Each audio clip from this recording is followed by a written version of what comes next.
I'm going to totally forget how I did this in 2 days. So today I'm going to show you how I used MakeHuman avatars in Clo3D. I used the convert avatar function, and it's a little tricky, so I'll show you a couple hiccups and how to apply Clo motions and Clo poses to these avatars. Let's jump in. So here's the MakeHuman app. You can download it. I'll link to it in the description. And I won't go too far into it, but it's pretty self-explanatory. You can model, you can choose different basic shapes, and it's all in real time. So say, for example, I wanted to change this guy's arm. You can see his arm down there just changing right there on the screen. It's great, and it loads really fast. So this is the avatar we're going to bring into Clo3D, and we're going to do it two different ways. One for just static poses, and one if you want to have some motions. We're going to export. So we're going to be up at this export screen over here. We're going to be on the Files tab, and we're going to choose FBX for this, and that's going to preserve the materials that we have for our model. We're also going to do the scale, and we're going to change it to inches. And I'm going to name mine Figure 2, and he's a waiter, and he's going to be rigged up. And we need the rig only if we're going to be doing animations. So you can skip this step and not include a rig if you're just doing poses, because Clo is going to make a rig for you. Before you do that, over here we want to be in the Pose tab and choose the default one, because these bones are the most similar to what's in Clo3D. And to start with, we want to match the size of our avatar to what's already existing in Clo3D. So my library tab used to be over here, and now in Clo it's over here. And let me just show you the difference. If I go back to the old version, here are my avatars, and I'm going to choose the male, and I'm going to choose Luca. But before I go any further, you have to do this next step or none of this is going to work. It's not very obvious, but you have to download these, even though they're already in a folder on Clo3D. And to do that, I do have to be over in that new library. Down here, I'm going to switch to new library. I'm going to just hit try now. And I'm over here in the male models, and I've already downloaded these, but let me show you in female what it looks like. I haven't done these yet. If you hover over them, there's going to be a checkbox. It's not obvious at first, and what's even less obvious is the download button right here. You have to click and download these for any of this stuff to work. Okay, now that I have Luca in my scene, I'm going to right click, I'm going to delete the accessory, and now I'm going to add my FBX. So if you're just going for a pose, you don't want any animations, let's do it the easy way first. We're going to start with the import FBX, and I'm going to choose the one that does not have a rig that I've already exported. I'm going to go here to add, and the unit is inches, but I'm going to choose 12%, and that's about as close as it gets. And now when I click on this object without a rig, my scale is going to be something I can adjust very easily. I can just change it to 74 inches, which is about the size of what Clo has.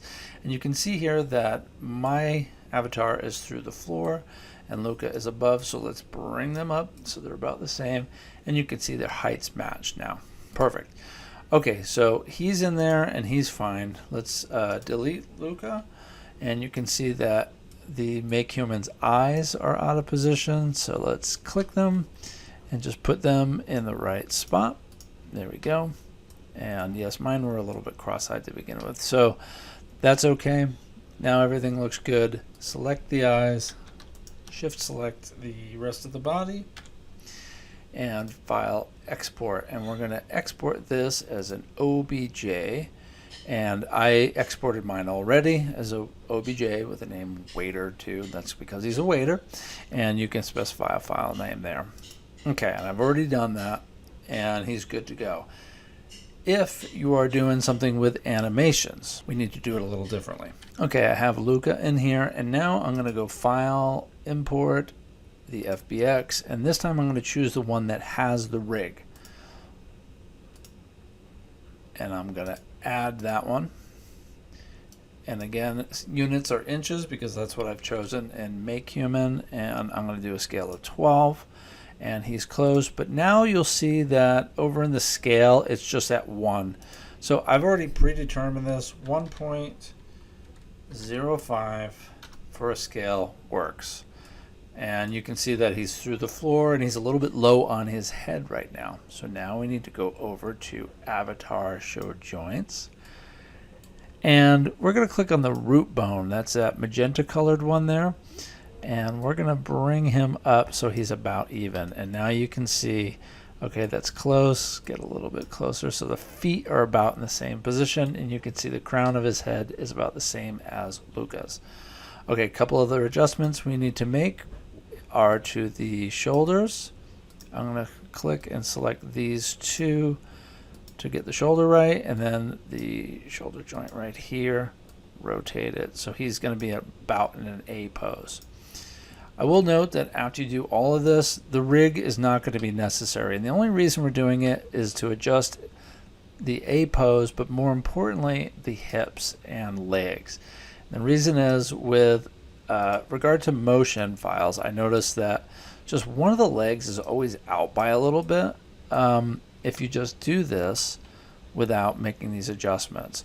So I'm going to fast forward through this and you'll see me get this about matched up.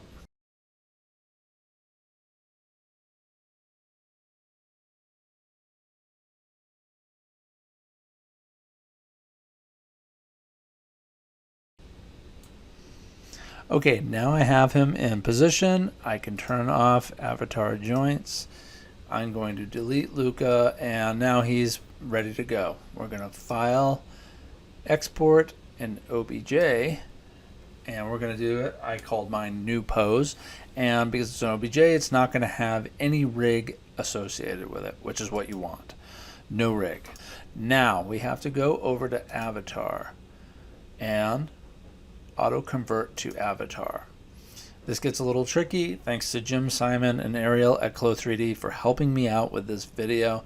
And let's choose that new body file. I'm going to choose the one that is the new pose. I'm going to hit open. This will also work for the other that was not pose adjusted.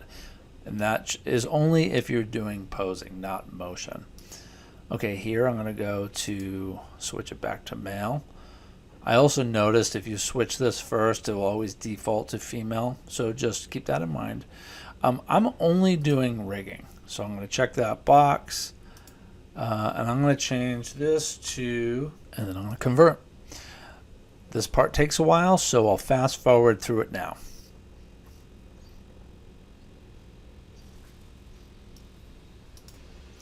Okay, it's done recording, and you can open in folder and you can see there it is. I have waiter to pose rigged only, and that doesn't really matter. Now I can delete this and you'll see there's the converted avatar folder created within your library, and there's waiter to posed, and you can drop him in there now, and you can see it works pretty good. Looks the same, but let's test out.